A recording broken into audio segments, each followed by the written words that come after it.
எனக்கு ஜீவனை தந்ததும் அல்லாமல் தயவையும் எனக்கு பாராட்டினீர். உம்முடைய பராமரிப்பு என் ஆவியை காப்பாற்றினது.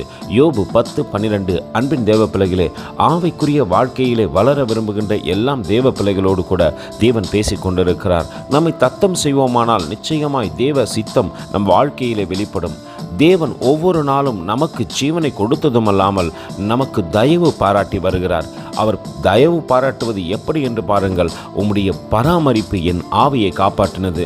நாம் எப்படி வாழ வேண்டும், எப்படி பேச வேண்டும், எப்படி செயல்பட வேண்டும், எந்த இடத்தில் எப்படி ஞானமாய் நடந்து கொள்ள வேண்டும் என்பதை தேவன் திட்டம் பண்ணி நம்மை பராமரித்து காப்பாற்றி வருகிறார். அந்த அன்பின் தேவனுக்கு நேராய் நம்மை தாழ்த்தி தரைமட்டும் ஒப்பு கொடுத்து அவரை பார்த்து சொல்லுவோமா?